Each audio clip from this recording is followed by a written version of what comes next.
Hi, అందరూ ఎలా ఉన్నారు? అందరూ బాగుండాలి, అందులో నేను ఉండాలని చెప్పి మనస్ఫూర్తిగా మనసారా కోరుకుంటూ ఈ వీడియో చేయడానికి కారణం ఏంటంటే,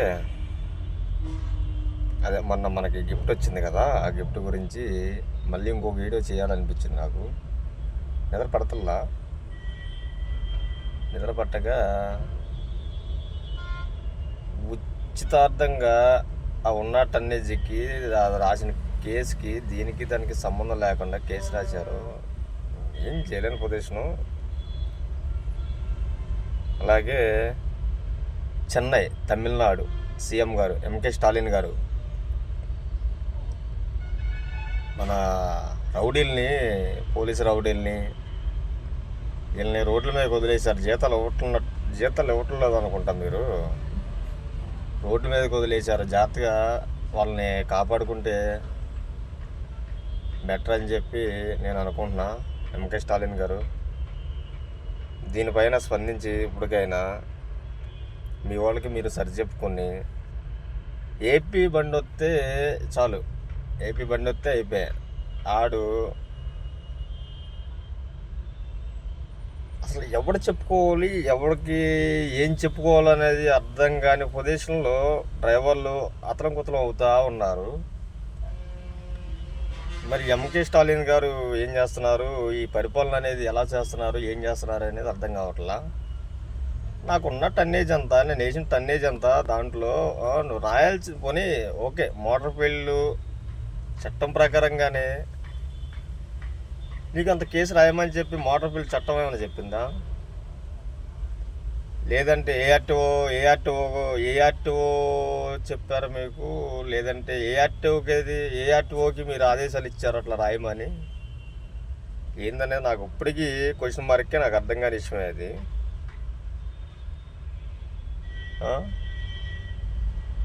నాకున్న టన్నేజ్ అంతా, నేను వేసిన టన్నేజ్ అంతా దానికి బండికి మీరు రాసిన కేసు ఎంత?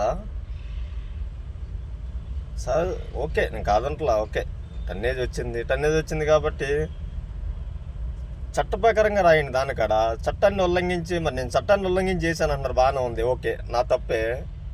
మరి చట్టాన్ని ఉల్లంఘించి మీరెట్లా రాయగలుగుతారు? అది మీ బార్డర్లో రాగానే మీరెట్లా రాయగలుగుతారు? అది నా తెలియని విషయం అది. చట్టాన్ని ఉల్లంఘించి నేను లోడ్ వేసుకున్నాను అని అంటున్నారు, ఓకే బాగానే ఉంది. నేను అయితే చట్టాన్ని ఉల్లంఘించే లోడ్ వేసుకున్నా అని చెప్పి నేను ఓకే యాక్సెప్ట్ చేస్తా దానికి. మరి ఏ చట్టం చెప్పింది మీకు? మోటార్ ఫీల్డ్ చట్టం.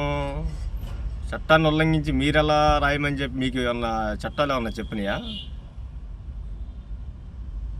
ఏందో ఇది అర్థం కాని పొజిషన్.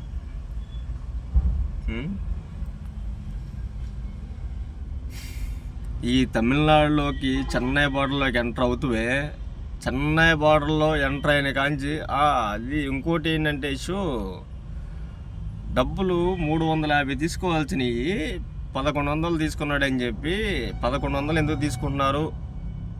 అది పాసింగ్ రూలు ఎంత, 350 కదా తీసుకోవాలి అన్నందుకు వాళ్ళని అడిగితే కేసులు రాస్తారు, వాళ్ళని అడిగితే ఏదైనా చేయగలుగుతారు వాళ్ళు.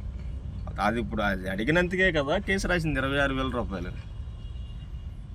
ఎవరి జేబులో పోతున్నాయి ఈ 350? ఎవరి చేతిలో పోతున్నాయి? లేదంటే ఆన్లైన్లో కట్టినా ఇక్కడ బార్డర్లోకి వచ్చి 500 చదివించాలంటే మరి ఎవరి జేబులో పోతున్నాయి? ఎంకే స్టాలిన్ గారికి ఎంత వెళ్తున్నాయి? కింద ఉన్న వీళ్ళకి ఎంత వెళ్తున్నాయి? పైన ఉన్న వాళ్ళకి ఎంత వెళ్తున్నాయి? ఈ అన్ని చర్యలు తీసుకోకుండా ఎంకే స్టాలిన్ గారు మైక్ ముందుకు వచ్చి మాట్లాడుతూ ఉంటారు. మీకు తెలుగు అర్థమైతే ఈ వీడియో మీ దాకా రీచ్ అవ్వదు నాకు తెలిసి. మీ దాకా రీచ్ అయ్యింది అని అంటే తెలుగు వచ్చిన వాళ్ళతో తెలుగు వినిపించుకోండి, ఎక్స్ప్లెయిన్ చేయించుకోండి. లేదంటావా నీకు తెలుగు వస్తే మీరే అండి, నో ప్రాబ్లం, ఓకే. అది నాకున్న టన్నేజ్ అంతా, నాకు వేసిన పైన ఎంత, నేను చట్టాన్ని ఉల్లంఘించి నేను వేస్తే సరే, అదే చట్టాన్ని ఉల్లంఘించి మరి మీరు ఎలా వేయగలిగారు? నాకు అంత కేసు నాకు అర్థం కావట్లా. మీ ప్రభుత్వం మీరు ఇచ్చిన ఆదేశాలా, లేదంటే వాళ్ళు మీకు ఇచ్చిన ఆదేశాలా ఏందనేది నాకు ఇవాళకే క్వశ్చన్ మార్కే అది.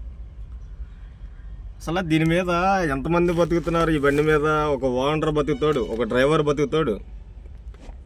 అత్యవసరం నిత్యవసరం తరలించే రవాణా వ్యవస్థ అనేది బతుకుతుంది. నేను రవాణా ట్యాక్స్ కడుతున్నా ఇవాళ. ట్యాక్స్ కట్టకుండా బళ్ళు ఎలా తిరిగి రోడ్ల మీద తిరగవు కదా. మరి చట్టాన్ని ఉల్లంఘించి మరి అలా రాస్తారు మీరు? నాకు అర్థం కాని విషయం అది. ఓకే, చట్టాన్ని ఉల్లంఘించి వేసాను కాబట్టి చట్టం ప్రకారంగా మీరు వేయాలి. దానికి ఎంత అయితే ఉందో దానికి రూలు వేయాల్సిన టన్నేజ్ ఎక్కువ ఉంటే దానికి ఎంతైతే టన్నేజీ, ఆ టన్నేజీ కాక దాన్ని మించి ఉల్లంఘించి వేసాను కాబట్టి ఓకే, నో ప్రాబ్లం, కాదంటలా. వేయండి ఎంతో కొంత. అది 1000 రూపాయల, 500, 2000, 3000 టన్నుకు వచ్చి ఉంటుంది. టన్నుకు వచ్చి నాకు తెలిసి 3000, 2000 అది. ఒకవేళ చట్టాన్ని ఉల్లంఘించి టన్నేజ్ ఎక్స్ట్రా ఉన్నా కానీ సంథింగ్ 2000, 3000 అది నాకు తెలిసి. మరి చట్టాన్ని ఉల్లంఘించి మీరు ఎలా వేసారు అనేది నాకు ఇవాళకి అర్థం కాని క్వశ్చన్ అది. బార్డర్లో ఇక్కడ చెన్నై బార్డర్లో పోలీస్ స్టేషన్ బార్డర్లో ఎంటర్ అయింది కాంచి చెన్నై ఊళ్ళోకి వెళ్ళే దాక్కడ కుక్క బిస్కెట్లు జిమ్ముకుంటా ఇసురుకుంటా పోవాల్సిందే. ప్రతి డ్రైవరు కాడ ఈ చెన్నై బార్డర్లోకి వచ్చాడంటే వాడికి చుక్కలే కాపాడతాయి.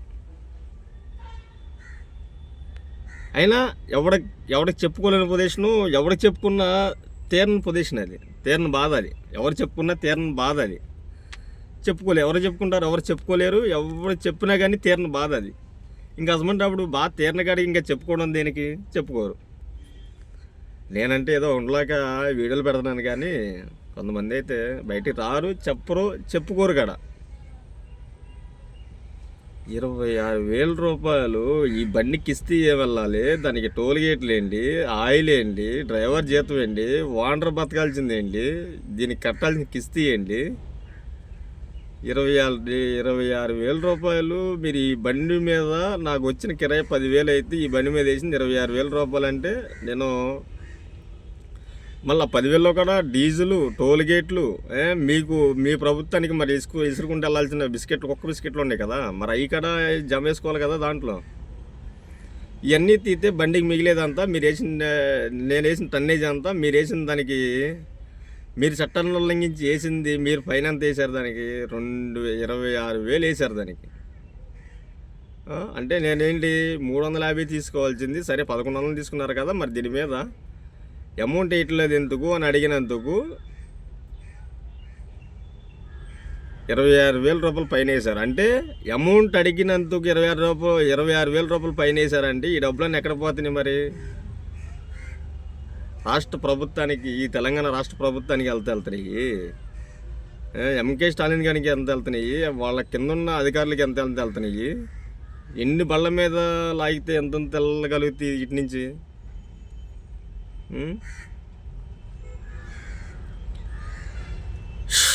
ఇవాళకి అది పెద్ద క్వశ్చన్ మార్క్ లాగా ఉండిపోయింది నాకు. ఏంటి ఇది? అసలు ఈ బళ్ళు తిప్పే బదులు మీలాంటి ప్రభుత్వాలు ఉన్నని చెప్పు కాడ ఈ మైకుల ముందుకు వచ్చి మాట్లాడేదేమో లంగా పువ్వు ఇది గొప్ప సంపదలు చెబుతారు. మీరు బయట చేసే అన్ని లంగా పువ్వు పనులు. ఇలాంటి పనులు చేస్తా ఇట్లా నిత్యవసరాలు తరలించి రోడ్ల మీద యుద్ధాలు చేసుకుంటే తిరిగే డ్రైవర్ల మీద మీరు జులుమి విమర్శి ప్రశ్నిస్తే మీరు కేసులు రాస్తారు. బళ్ళ మీద, లోడ్ మీద కేసులు రాస్తారు. లేదంటేనేమో ఎదురు డ్రైవర్ల మీద దాడి చేయబోతారు. ఇలా జరుగుతుంది.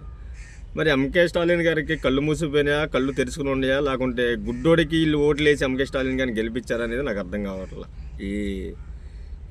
ఈ తమిళనాడు ప్రభుత్వం కానీ, ఈ చెన్నై ప్రభుత్వం కానీ, ఈ ఎవరైతే ఓటర్ మహాశులు ఉన్నారో వీళ్ళు మరి ఎలా వేసి గెలిపించారనేది అర్థం కావట్లేదు నాకైతే. వాళ్ళ క్వశ్చన్ మార్క్ అది.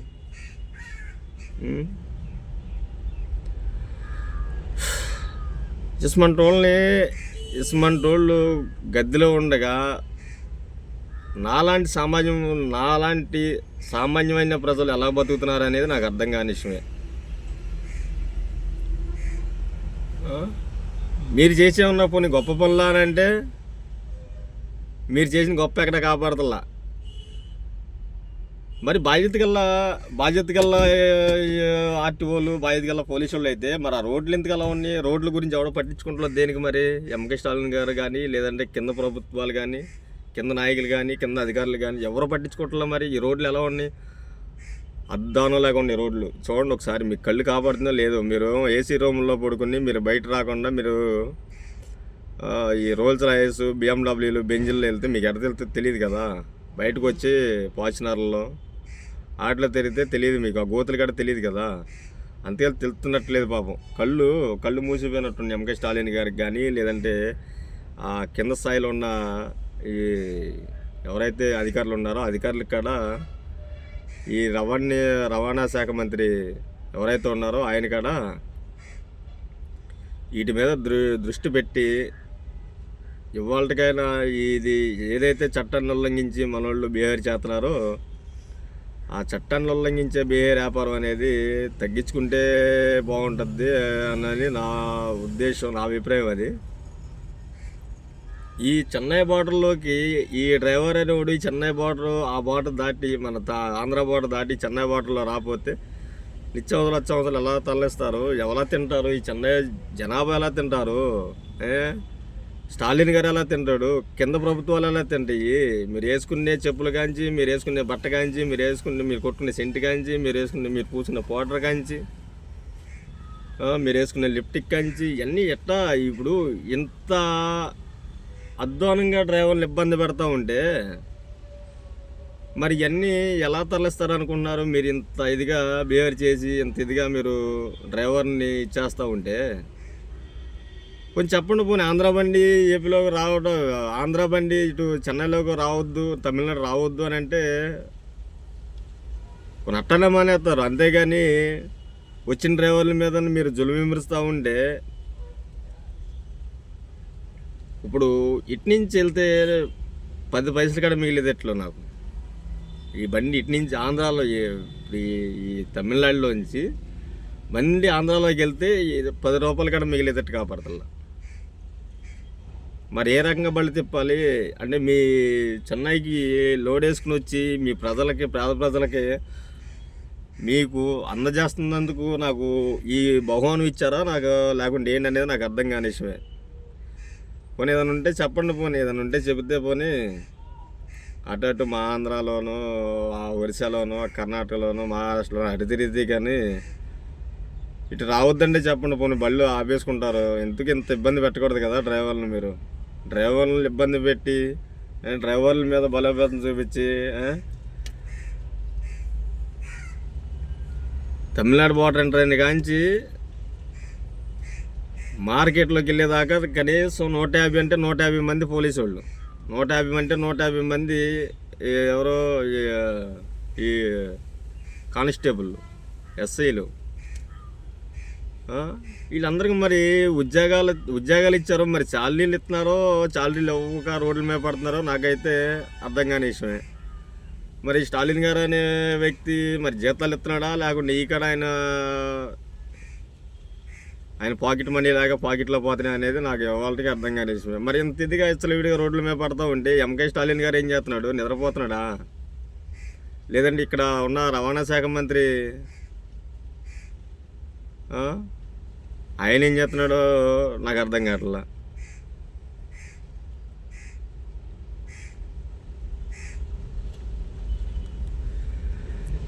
ఏం చేయాలో ఏంటో ఏం అర్థం కాని పొజిషను. 26,000 రూపాయల కేసు ఎలా రాశారా అనేది అర్థం కావట్లా. అడుగుతుంటే ఏం సమాధానం చెప్పట్లా. నాకు అప్పటికప్పుడు రాదు కదా. నాకు వచ్చింది, నేను సిటీలోకి ఎంటర్ అయిన తర్వాత 2 గంటల తర్వాత నా మెసేజ్ వస్తే ఆ మెసేజ్ని చూస్తే 26,000 రూపాయలు. పోనీ 5,000 కాదు, 6,000 కాదు, 3,000 కాదు, 4,000 కాదు, 26,000 రూపాయలు. ఏ రంగా అంటే నాకున్న టన్నుకి ఎక్స్ట్రాకి 26,000 రూపాయలు. మరి ఏ చట్టం చెప్పిందో రాయమని నాకైతే అర్థం కావట్లా. ఆ రాసినోడికైనా బుద్ధి ఉండాలి, లేదంటే చట్టాన్ని ఉల్లంఘించి రాతున్నారని చెప్పి పైన ఎవరైతే యాక్సెప్ట్ చేస్తున్నారో వాళ్ళకైనా బుద్ధి జ్ఞానం అనేది ఉండాలి.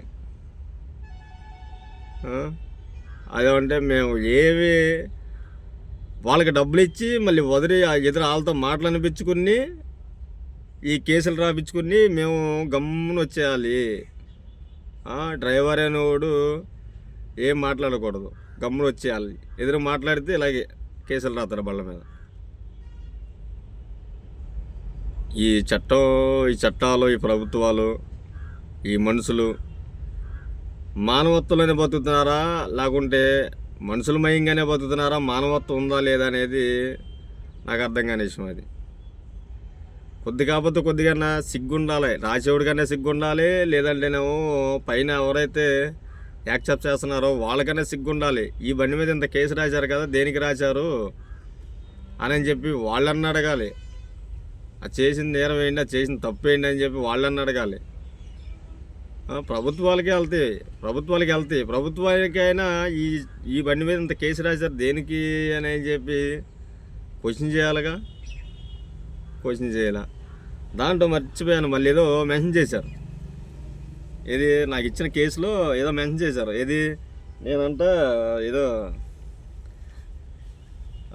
ఏంటిది చట్టాన్ని ఉల్లంఘించి మిస్బిహేవ్ చేశానంట వాళ్ళ మీద.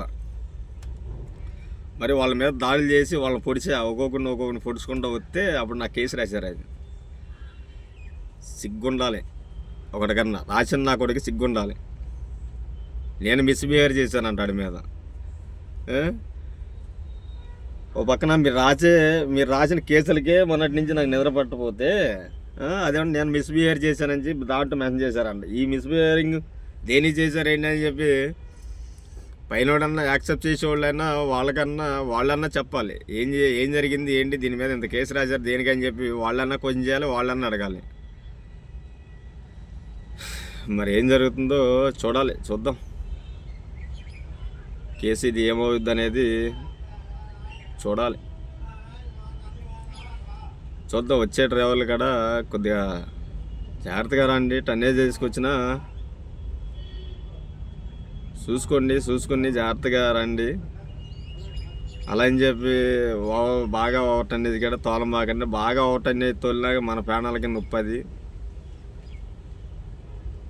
కొద్దిగా మన డ్రైవర్ అన్నలు కూడా కొద్దిగా అప్రమత్తంగా ఉంటారని చెప్పి మళ్ళీ రెండో వీడియో పెడతాం జరుగుతుంది. దయచేసి ఎవరో కాడ చూస్తున్నారుగా, ఇవాళ నేను వేసుకొచ్చిన టన్నుకి ఎక్స్ట్రాకి 26,000 రూపాయల కేసు రాశారు. అది కాకుండాను మరి నాకు ఒకటి తెలియక అడుగుతాను, డ్రైవర్లు వేల మంది, వందల మంది ఈ రవాణా వ్యవస్థలో నడిచే డ్రైవర్లు కానీ, నిత్య రోడ్ల మీద తిరిగే డ్రైవర్లకు కానీ యాక్సిడెంట్ అయితే ఒక్క నా కొడుకు పట్టించుకో, ఏ ఆర్టీఓను పట్టించుకోడు, ఏ పోలీసుడు పట్టించుకోడు, ఏ ప్రభుత్వాలు పట్టించుకో. మరి చట్టం అంటున్నారు కదా, మరి చట్టం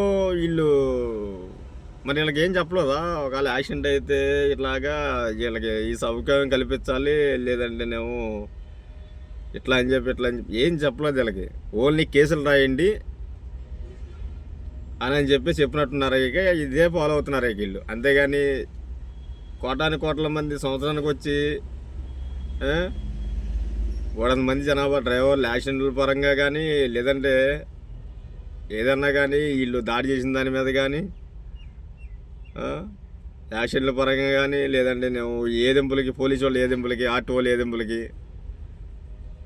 ఏదింపులు తట్టుకోలేక సగం మంది మరణించడం జరుగుతుంది. ఈ మరణించే జనాభా కాడ మరి వీళ్ళు చట్టాన్ని నమ్ముకుని మరి వీళ్ళు పనిచేసేటప్పుడు మరి ఇట్లా యాక్సిడెంట్ అయినప్పుడు మరి అది కూడా చట్టం మరి చెబుద్ది కదా వీళ్ళకి. చట్టం చెప్పకుండా మరి వీళ్ళు ఎలా రాసేస్తున్నారో, వీళ్ళు ఎలా మరి వాళ్ళని ఎందుకు పట్టించుకుంటారో డ్రైవర్లని. రోడ్లు చూస్తేనేమో ఎక్కడ ఈ టోల్ గేట్లు కట్టించుకుంటారో, రోడ్లు చూస్తేనేమో రోడ్ల మీద మొత్తం గుంతలే ఉంటాయి. దాని మీద మాట్లాడతారు ఎవడో. రోడ్డు ఎక్కితే రోడ్లన్నీ గుంటలే. ప్రశాంతంగా గుండెల మీద చేసుకుని బండి తోలే పాపం లేదు. ప్రశాంతంగా వెళ్దాము. ఒకవేళ యువతరోడు సరిగ్గా మంచిగానే వెళ్ళినా అవతరోడు వచ్చి కొట్టడమో, లేకుంటే ఈడెళ్ళని కుద్దటమో, వాళ్ళు వచ్చి వీళ్ళని కుద్దటమో, లేదంటే ఇవన్నీ కాదనుకుంటే ఈ పోలీసు వాళ్ళ దెబ్బకి కొంతమంది బలవుతున్నారు, కొంతమంది ఏమో దౌర్జన్యానికి రౌడీ యుద్ధానికి బలవుతున్నారు కొంతమంది. మరి ఇవన్నీ చట్టం చట్టం చట్టం ప్రతిదానికి చట్టం ఉంది. వీటికి చట్టాలు ఎప్పుడు తీసుకొస్తారో, ఈ డ్రైవర్ల మీద ఏ దింపులు జరిగే వీటికి చట్టాలు ఎప్పుడు తీసుకొస్తారో, ఈ డ్రైవర్ వ్యవస్థ అనేది ఎలా బతకాలి, ఎలా తిరగాలి, డ్రైవర్ వ్యవస్థ అనేది లేకపోతే వీళ్ళు ఉన్న జనాభా ఎట్లా తింటారో, ఎట్లా బతుకుతారో ఏ కొంచెమన్నా ఎవరైనా ఆలోచిస్తున్నారో ఆలోచించట్లేదో నాకైతే అర్థం కాని విషయమే. మరి అన్నిటికీ అన్ని చట్టాలు ఉన్నాయి. ఈ డ్రైవర్ రంగానికి చట్టాలు ఎప్పుడు వస్తాయో, ఈ చట్టాన్ని ఉల్లంఘించి వీళ్ళు చేసే పనులకి వీటికి ఎప్పుడు పులి స్టాప్ పడిద్దో. వీటన్నిటికీ పులి స్టాప్ పడాలి అని అంటే పైనుంచి ఏదన్నా చట్టం తీసుకొస్తే కానీ వీటికి పులి స్టాప్ పడదని చెప్పి నేను అనుకుంటున్నా. ఈ ఎంతమంది మీద కేసులు రాస్తారో, ఎంతమంది దగ్గర వీళ్ళు డబ్బులు దోసుకుంటారో, ఎంతమంది దగ్గర వీళ్ళు డబ్బులు దండుకుంటారో. ఎంతోమంది నిత్యవసరాలు తరలించే డ్రైవర్, ప్రతి డ్రైవర్ దగ్గర ప్రతి డ్రైవర్ దగ్గర కాడ వీళ్ళు చట్టాన్ని ఉల్లంఘించి డబ్బులు తీసుకునేది. మళ్ళీ ఎదురేమన్నా మాట్లాడితేనేమో వాళ్ళ మీద కేసులు రాసేది. మరి వీళ్ళకి చట్టం అదే చెప్పిందా, లేకుంటే ఈ గవర్నమెంట్కే చెప్పిందా, లేకుంటే ప్రతి చాటన అంతేనా? ప్రతి చాటన అయితే ఇంత దారుణంగా అయితే ఎక్కడ చూడలే నేను. ఇన్ని రాష్ట్రాల్లో ఇన్ని ప్రభుత్వాలు వస్తున్నాయి కానీ ఏ ప్రభుత్వంలో కానీ మరి ఇంత దారుణంగా అయితే నేను చూడలేదు. నేను విన్నది కాదు, నేను చూసింది కాదు. దీది ఉన్న ఈ స్టేట్లో ఉన్న అడ్డగోలుతనం, ఈ స్టేట్లో ఉన్న బోకాయితనం, ఈ స్టేట్లో ఉన్న దౌర్జన్యం, ఈ స్టేట్లో ఉన్న దోపిడీతనం ఏ స్టేట్లోనూ లేదు. పక్క లంగా, పక్క పోర్టుంటి, పక్క లుచ్చగాళ్ళు. ఎక్కడ పోతుందో వ్యవస్థ అనేది, ఎక్కడ పోతుందో ప్రజలు అనేవాళ్ళు ఎక్కడ పోతున్నారో, మనుషులేనా మానవ జన్మ ఎత్తారా దునపొదులు పుట్టారా అనేది ఏం అర్థం కాని క్వశ్చనే. ఓకే, నేను చేసేది ఏముంది, ఇక చేద్దాం ఏదోటి. ఏం జరుగుద్ది అనేది చూడాలి, ఏం జరుగుద్దా ఏం జరగబోద్ది అనేది చూడాలి. ఇంకా రాసిన తర్వాత ఏం జరుగుద్ది ఏం జరగబోద్ది అనేది చూసేది ఏమి లేదులే. ఇంకా ఏదన్నా కానీ ఇక గట్టి చర్యలు తీసుకుని దీనికి పులి స్టాప్ పడాల్సిందే. కానీ అంతేగాని ఇంకా రాసిన తర్వాత ఇంకా దీనికి ఏం చేసేది ఏమి లేదు. ఒకవేళ ఉన్నా కానీ చేయరు ఇంకా వీళ్ళు. ఇంకా ఈ రకంగా దెంగుడు మనుషులు డ్రైవర్ల దగ్గర డబ్బులు దోచుకునే వాళ్ళు ఇంకా డ్రైవర్కి న్యాయం చేయగలుగుతారు వీళ్ళు? నీ అమ్మ, ఒక డ్రైవరు యాక్సిడెంట్ అయి చచ్చిపోతే పట్టించుకున్న నా కొడుకులు వీళ్ళు చట్టాలేంటి నాకు అర్థం కావట్లా. ఒక బండి ఆగిపోతే పట్టించుకున్న నా కొడుకులు మరి అంత బాధ్యత గల వాళ్ళు అయితే, అంత బాధ్యత గల ఉద్యోగస్తులు అయితే మరి యాక్సిడెంట్ అయినప్పుడు పట్టించుకోవాలి. అటు డ్రైవర్ల మీద దౌర్జన్యాలు జరిగినప్పుడు, డ్రైవర్ల మీద దాడులు జరిగినప్పుడు పట్టించుకోవాలి. మరి దేనికి చట్టం లేదు, దీనికి ఒక్కదానికి వీళ్ళకి ఒక్కదానికే చట్టం ఉంది. అమ్మ, వ్యవస్థను నడుపుతున్నారా మీరు? ఏం రౌడీజాన్ని దోపిడీతనాన్ని నడుపుతున్నారో నాకు అర్థం కావట్లేదు. ఇదైతే పక్కా దోపిడీతనమే, పక్కా రౌడీజనమే. అదైతే పక్క దాన్ని బల్ల గుద్ది చెప్పొచ్చు. దాన్ని ఎవడో ఇచ్చేసేది ఏం కాదు. పక్క దోపిడీతనం, పక్క దౌర్జన్యం. ఈ లంగా దోపిడీతనం ఇది. డ్రైవర్లు ఏం చేస్తారు మరి? ఇంకా డ్రైవర్ల బతుకులు అలా అయిపోయినాయి అబ్బా. ఎక్కడ చూసినా డ్రైవర్ల బతుకులు అలా అయిపోయినాయి. కానీ కాకపోతే ఎక్కడైనా కానీ ఒక టైంలో మనం ఏ స్టేట్లో చూసుకున్నా కానీ ఎంతో కొంత పర్ల ఈ స్టేట్లోకి వచ్చేసరికి మరీ అడ్డగోలుతాను, మరీ దోపిడీతాను. అసలు అది ఏ రకంగా ఎలా చెప్పాలనేది అసలు అర్థం కాని ఇష్యూ నాకైతే. అది నాకు ఇప్పటికీ అర్థం కాని ఇష్యూ. అసలు ఏ రకంగా చెప్పాలో, ఏ రకంగా చెబితే తీరద్దు అనేది నాకు ఇవ్వాలకే క్వశ్చన్ మార్కే. ఇవ్వాలకి నాకు అర్థం కాని విషయం అది.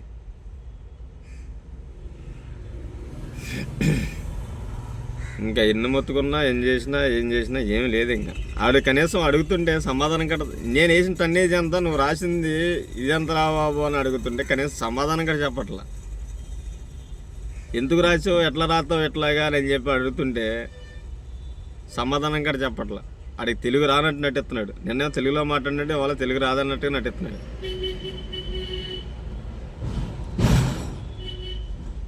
మరి దీనిపైన ఈ ఏదైతే ఈ లంగాపోకు ఇది ఉందో, ఈ స్టాలిన్ గారు ఉన్నారు కదా, ఎంకే స్టాలిన్ గారు, ఇంకా ఆయనే చర్యలు తీసుకోవాలి. లేదంటే వాళ్ళతో పాటు ఈయన గారు కుమ్మక్క అయిపోయాడు, వాళ్ళకి ఆయన సగం వెళ్తుంటే వీళ్ళ సగం వెళ్తున్నాయేమో. కొన్ని అదన్నా అయి ఉండాలి. అది అవని పక్షాన అయితే మరి వీళ్ళ మీద చర్యలు తీసుకోవాలి. ఏం చర్యలు తీసుకుంటారా అనేది చూడాలి. ఎంతవరకు అవుద్దో ఏమవుద్ది ఇది చూద్దాం. కోట్లకి వేలానికి వేల రూపాయలు, కోట్ల రూపాయలు ఏమో బళ్ళు లచ్చలు పెట్టి బళ్ళు తెచ్చుకునేది ఈ నా కొడులు భయపడి, ఈ లంగా పూకు నా కొడుకులకి, ఈ లంజి పూకు నా కొడుకులకి ఇలా బయలుపడి బళ్ళు తిప్పేదిను. వీళ్ళకి మళ్ళీ ఇల్లు సత్తారేమో అని చెప్పి నిత్యవసర సరుకులు తరలు చేస్తా కూడు కుమ్ము లేకుండా రోడ్ల మీద యుద్ధాలు చేసుకుంటూ డ్రైవర్లు తిరుగుతూ ఉంటే రోడ్ల మీద ఉన్న డ్రైవర్లు రక్తాలు తాగుతున్నాయి నా కొడుకులు. రక్తాల మీద డ్రైవర్లు సవాల్ మీద పేలాలు ఏరుకుని తినే నా కొడుకులు వీళ్ళు. డ్రైవర్లు సవాల్ మీద పేలాలు ఏరుకుని తినే నా కొడుకు. అమ్మాయి యాక్సిడెంట్ అయ్యి డ్రైవర్ చచ్చిపోయినా, కుర్రోళ్ళు చచ్చిపోయినా, మడ్డలు చచ్చిపోయి ఎవరు చచ్చిపోయినా కానీ అక్కడికి వచ్చి వాళ్ళ దగ్గర అడుక్కుంటారు, బెచ్చమెత్తుకుంటారు. నా కొడుకు మరి ఉద్యోగాలు చేయట్లేదు, వీళ్ళకి జీతాలు అవ్వట్లా, మరి ఉచితార్థంగా చేస్తున్నారు వీళ్ళు మరి ఉద్యోగాలు. మళ్ళీ గవర్నమెంట్ ఉద్యోగాలు ఆ మాత్రం సిగ్గులేదు అని వాళ్ళు చెప్పుకుంటా అక్కడ. నీ అమ్మ సిగ్గులేని జన్మ.